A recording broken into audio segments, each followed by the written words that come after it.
তো এখন হচ্ছে যে আমাদের এই যে বোর্ড আছে, আমরা এইখানে প্রাথমিক অবস্থায় তো এই এটারে বলা হয় ডিসি পোর্ট তো বলে, এটারে অনেক সময় ব্যারেল পয়েন্টও বলে মনে হয়, ব্যারেল না কি জানি একটা নাম আছে, ব্যারেল পয়েন্টও বলা হয়। যাই হোক, ওইটা আমাদের এত দরকার নেই। তো ভোল্টেজ প্রাথমিক অবস্থায় আমাদের এই পজিটিভ লাইনে দেখতে হবে আসছে কিনা, তাই না? প্রথম লাইনই হচ্ছে এটা। তো এইখানে যদি আমরা ভোল্টেজ না পাই, তার মানে এদিকে গন্ডগোল আছে। এদিকে যদি গন্ডগোল না থাকে, তাহলে চার্জারে গন্ডগোল আছে, তাই না? চার্জার আমরা কিভাবে চেক করি? ওখানে তো একটা চার্জার আছে না, চার্জার তো চেক করতে পারেন নাকি? 19 ভোল্ট বা 20 ভোল্টে দিয়া চার্জার চেক করতে পারেন। ওকে, তাহলে চার্জারে এখানে ভোল্টেজ আসবে। এখানে ভোল্টেজ আসার পরে আপনি সবগুলা ভিডিও দেখছেন না? আমাদের যে এই মসফেট হইয়া ফার্স্ট মসফেট, সেকেন্ড মসফেট, এগুলো দেখছেন। তাহলে ওই ক্লাস দেখলে তাহলে বুঝতে সুবিধা হবে, আর যদি ওই ক্লাস না দেখেন তাহলে আমার বোঝায় লাভ নেই। ওকে, তাহলে আমরা প্রাথমিক অবস্থায় এখানে ধরবো, ঠিক আছে? এখানে ধরে আমরা দেখব যে জীবনে অন্তত একটা বোর্ড অন্তত আমাদের ট্রেসিং করা লাগবে, ঠিক আছে? জীবনে অন্তত একটা বোর্ড আমাদের ট্রেসিং করতে হবে, তাইলে আমরা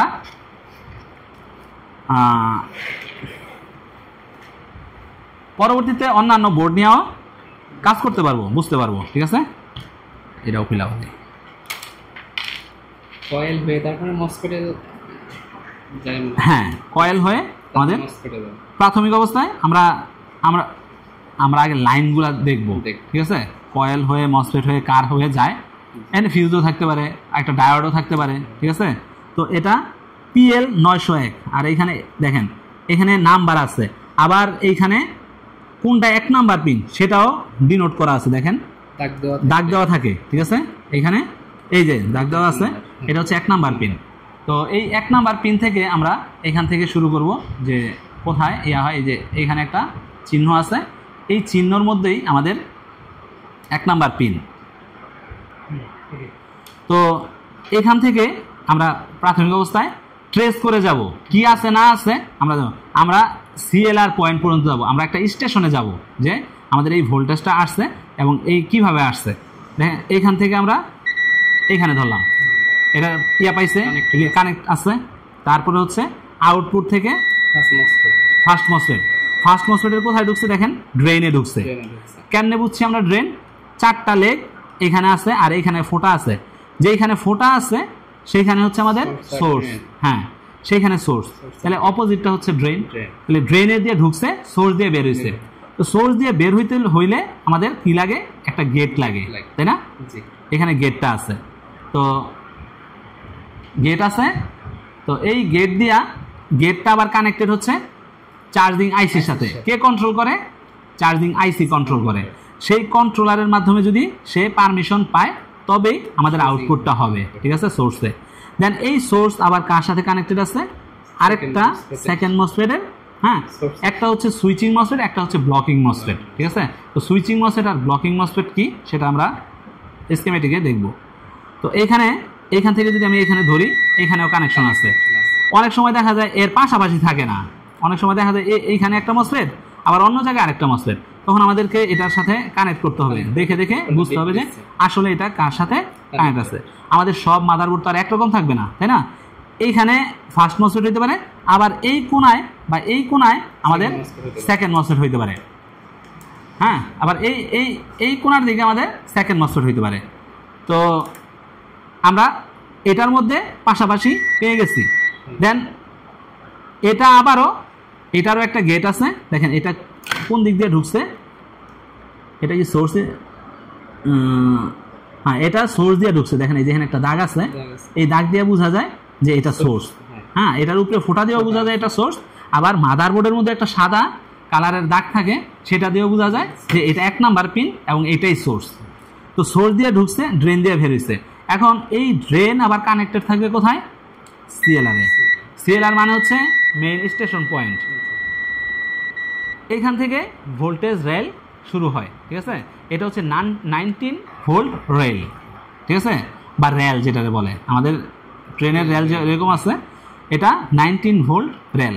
এখন এটার সাথে দেখেন আমাদের যেখানে 19 ভোল্ট গেছে সেখানে সেখানে বিপ করবে।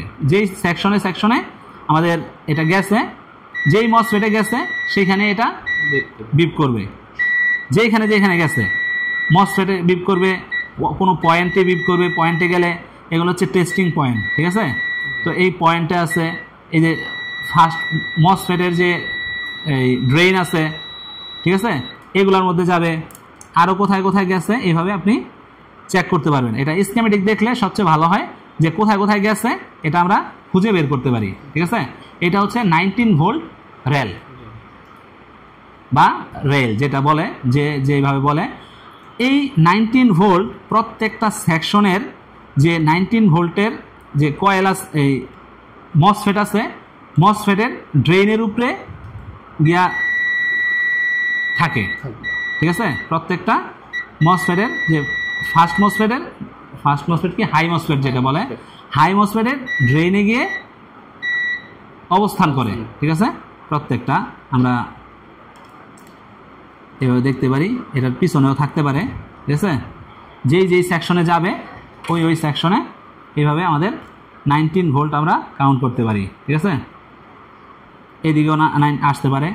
তো আমাদের সুবিধা হয় কি, যখন আমরা কাজ করব তখন এইখানে একটা তারের জাম্পারিং দিয়ে নিলে ভালো হয়, যে ওইটার সাথে আমি ওইটার সাথে আমি ওই যে তাতাল দিয়ে ওইটার সাথে আমি একটা ক্রোকোডাইল যে আছে ওই যে আমাদের ডিসি মিটারে, ওইটা দিয়ে আটকাই দিলাম। পরে আমি আমার সুবিধা মতো কাজ করা শুরু করলাম। 19 ভোল্ট শর্টের ক্ষেত্রেও এটা বের করতে ওইটা করলে আমাদের জন্য সুবিধা হয়, বাট আমরা কি করি, সহজে কাজের জন্য আমরা ওইটা করি না, ঠিক আছে? বাট ওইটা করলে সুবিধা হয় কাজের। তো এটা যেখানে গেছে ওইখানে আমরা এইভাবে ধরলে, দেখেন এটা যদি আমি এইভাবে ধরি মাদারবোর্ডে, আর কোথায় গেছে অপোজিটও গেছে সেটা আমরা খুঁজে ধরে রাখেন। এটা ধরা খুব কঠিন। এই যে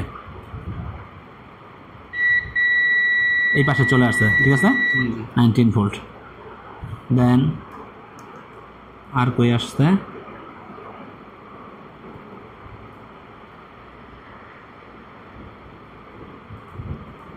এখানে তো থাকার কথা।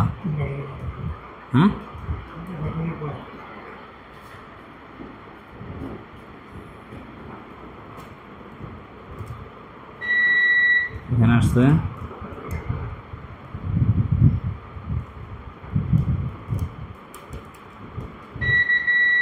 এখানে আসছে,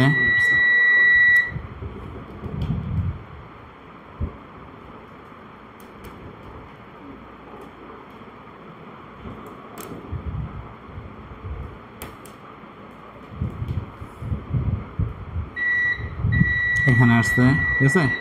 তো এইভাবে আমরা খুঁজে দেখতে পারি যে আসলে কোথায় এই ভোল্টেজটা 19 ভোল্টেজটা গেছে। 19 ভোল্ট হচ্ছে এই ল্যাপটপের জন্য, মাদারবোর্ডের জন্য হাই ভোল্টেজ। তো এই ভোল্টেজটা অনেক ক্ষেত্রেই শর্ট হয়, যেহেতু এটা অনেক হাই ভোল্টেজ, যেই সেকশনে যায়, এটা যদি কোনো কারণে একটা সেকশন দুর্বল হয়, একটা ক্যাপাসিটর দুর্বল হয়, সেটা শর্ট হয়ে যেতে পারে।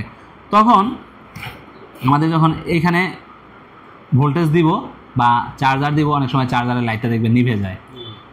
আবার আমাদের যে মিটার আছে, মিটারটা ভোল্টেজ ডাউন হয়ে অ্যাম্পিয়ার হাই হয়ে যায়, কারণ হচ্ছে এটা গ্রাউন্ডের সাথে কানেক্ট হয়ে গেছে, ঠিক আছে?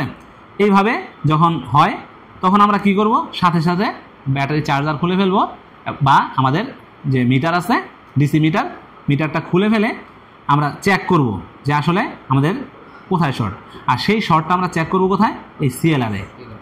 যখন আমরা সিএলআরে চেক করব, সিএলআরে কী দেখাবে, সিএলআরে হয় যদি আমরা দিই তাহলে এরকম বিপ করবে, ঠিক আছে? অথবা এখানে 00 শো করবে, অথবা রিডিং ধরেন 15, 20, 25 এরকম দেখাবে। বাট এইখানে রিডিং থাকবে কত, 400 to 600 পর্যন্ত রিডিং এখানে দিবে, ঠিক আছে, ডায়োড মোডে। তো এই রিডিংটা যদি আমরা না পাই, এবং অথবা যদি একবারে সরাসরি 0 পাই, তখন হয় কি, আমাদের দেখতে হবে যে এটার ইনপুট আছে একটা, আউটপুট আছে একটা, ইনপুটে শর্ট না আউটপুটে শর্ট। তা আমরা সরাসরি কি করব, একটা ডিসি মিটারে একটা ভোল্টেজ ইনজেক্ট করব। ভোল্টেজ একটা নিব 1 ভোল্ট বা 2 ভোল্ট। যেহেতু এখানে হাই ভোল্ট আমরা মিনিমাম 2 ভোল্ট নিব, ঠিক আছে। আর অ্যাম্পিয়ারটা কমাইলেও পারবেন, বাড়াইলেও পারেন। আপনি অ্যাম্পিয়ারটা 1, 2 অথবা 3ও নিতে পারেন, অথবা ওই অবস্থায় রাখলে হিটটা বেশি হয়ে যাবে, তো আস্তে আস্তে বাড়াইতে পারেন। প্রথমে সেফটির জন্য 3 রাখলেন বা 1 রাখলেন, 1 ভোল্টেজ 1 অ্যাম্পিয়ার। আবার কোনো কিছু না পাইলে আবার 2 ভোল্ট 2 অ্যাম্পিয়ার দিতে পারেন, ঠিক আছে। অথবা 2 ভোল্ট 3 অ্যাম্পিয়ার সেট করতে পারেন, লাস্টে 5 অ্যাম্পিয়ারও সেট করতে পারেন, তাতে কোনো সমস্যা নেই। তখন এখানে যখন ইনজেক্ট করবেন, আপনার এই লাইনের মধ্যে কোন জায়গায় প্রবলেম আছে এটা আপনাকে, যদি ক্যাপাসিটর বা মসফেট শর্ট থাকে আপনাকে দেখাই দিবে গরম হয়ে, হিট হয়ে, বা যদি দুর্বল হয় সেটা ফেটে যাবে বা ধোঁয়া উঠে যাবে, ঠিক আছে, হালকা করে। তো আর যদি একটু ভালো মানের হয় তাহলে দেখবেন যে কোনো একটা জায়গায় হিট হচ্ছে, হাতটা খুব সাবধানে দিয়ে একটু দেখবেন যে কোথায় হিট হচ্ছে। অথবা এক ধরনের এই ইয়া পাওয়া যায়, লিকুইড পাওয়া যায়, ওইটা দিয়েও দেখা যায় যে কোন জায়গায় হিট হচ্ছে। বা আমরা থিনার ইউজ করি, আবার কেউ কেউ ওই পেস্ট ইউজ করে, ঠিক আছে। তো যে যেটা ইউজ করে সুবিধা পায় ওইটা ওইভাবে ইউজ করবেন। তো যেইখানে হিট হচ্ছে ওইটা ক্যাপাসিটর অথবা মসফেটটা তুলে দেবেন। দেন কিছু কিছু ক্ষেত্রে 19 ভোল্ট শর্ট হইলে এগুলা কিছুই গরম হয় না, কিছুই গরম হয় না। তখন আমরা কি করব? তখন কি হয়, হয় আমাদের চিপসেট চলে যায়, ঠিক আছে, চিপসেট চলে যায়, নয় সিপিইউর ভিতরে আমাদের 19 ভোল্ট ঢুকা যায়। তখন দেখা যায় সিপিইউ গরম হয় না প্রোটেকশনের কারণে, আবার পিসিএসও গরম হয় না প্রোটেকশনের কারণে, কিন্তু শর্ট, ঠিক আছে। তো এইভাবে আমরা প্রাথমিক অবস্থায় 19 ভোল্ট শর্টটা বের করব।